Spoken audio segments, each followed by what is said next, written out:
Hi, my name is Sarah Schleicher, and today I'm going to be presenting on immigration and the two very polarized sides within the issue.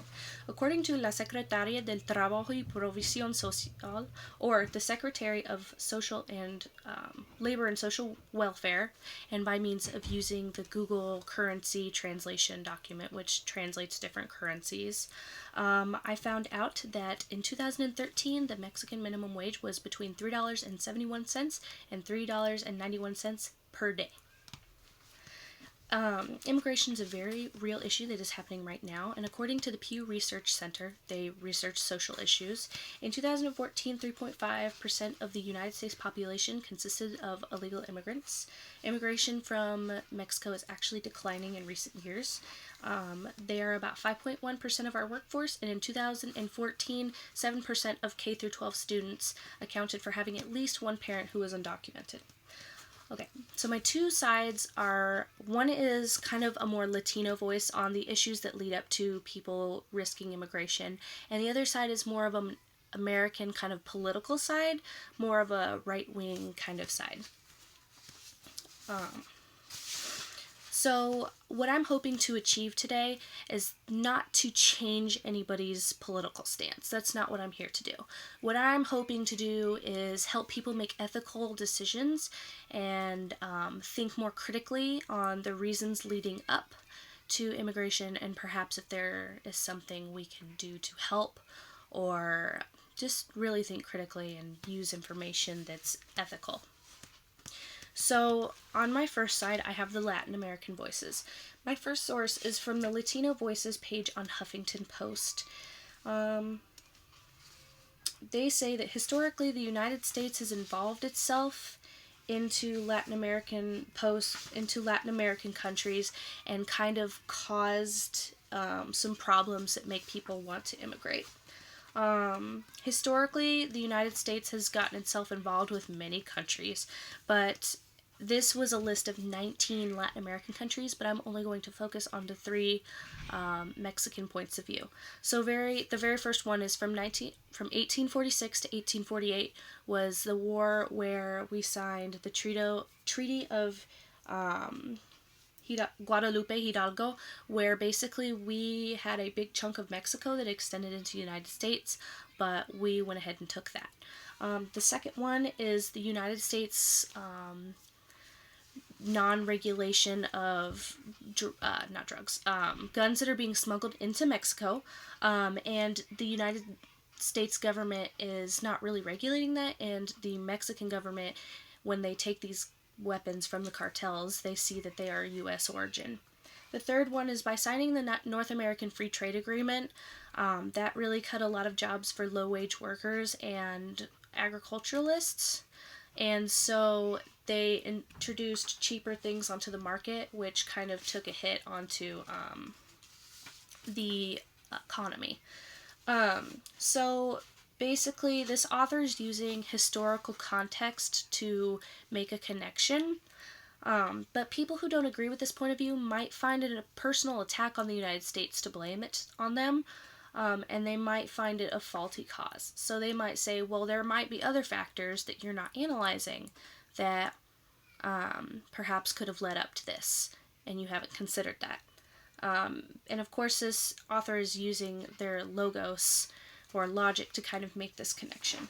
My next source is America's Quarterly Latino site. It's a site that focuses on Latin American issues, and so this author argues that the Mexican minimum wage is not a living wage.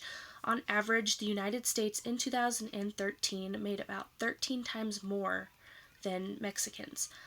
You can buy a lot of unhealthy food with almost $4 a day. You can buy a lot of tortillas and stuff like that, but you're not really getting any nutrition, which is leading to the weight epidemic. You can't send your kids to college because the author states you'd have to work 70 hours a day to achieve that, as an example, which we all know is not possible.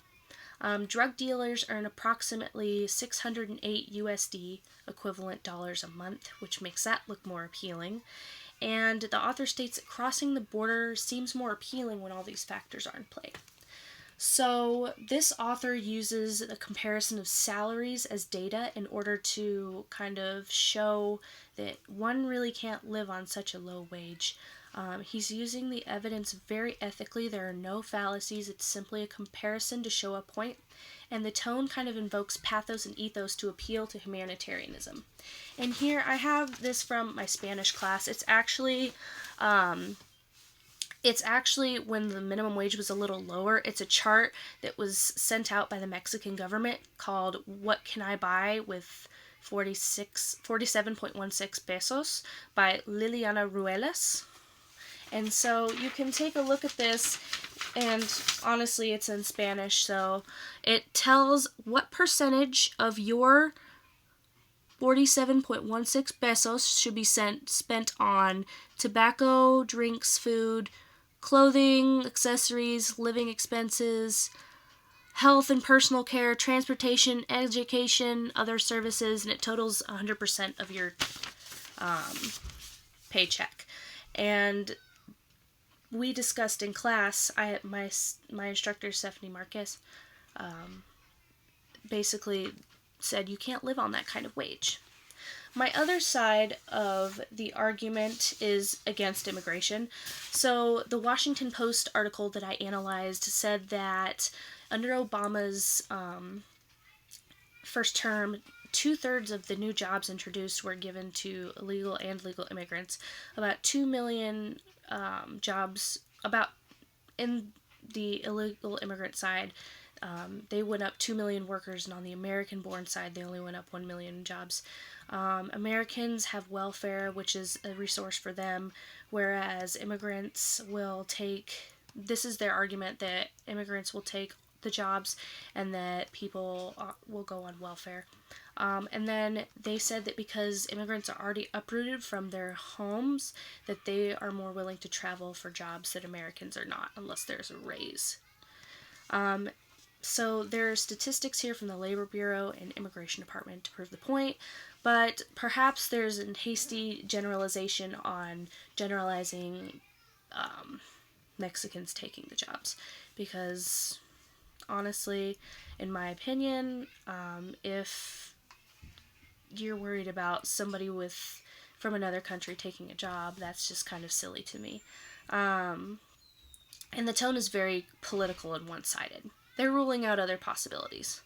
And the very last source I have is Donald Trump's candidacy for the president announcement from YouTube. He states that Mexicans are rapists and drug dealers and are sending their very worst, points to the crowd and says they're not sending you or you, they're sending their worst, which kind of sets up the American people to be the standard in his eyes. He's obviously using a very popularized opinion because people seem to be cheering in that video. And he doesn't use any sources, only his opinion, which is very unethical. He personally attacks the people by calling them names. It's very xenophobic. He makes the hasty association with all the Mexican people to be drugs and rapists, and he appeals to authority by saying that it's just common sense, meaning his way is right, and that he spoke to Border Patrol, but he has no evidence of anything. This is not an ethical way to prove your point at all, and it doesn't prove a point. So the two sides have very different stances on beliefs. While one focuses more on human rights, the other focuses on politics. So these points can seem very xenophobic if you don't have evidence. And in my opinion, I think that if people are willing to cross the border into another place so that they can have a better way of life, then something's not completely right in their home country, and that's why they're coming into our country. So perhaps we need to have some aid for them. But according to the first source, perhaps we shouldn't, because the U.S. involvement in the past maybe has caused this. But that is up for the listener to decide. In my opinion, I think a lot of factors played into this. But if somebody's coming over, I think that there's a reason. Now, my my point here is not to change anybody's political view. It is just to help people think critically on the issue, to not use faulty evidence, to at least use evidence, and to think about the factors that may have led up to this event. And then you can argue your point all day long as you have evidence, and you will be very ethical. Thank you.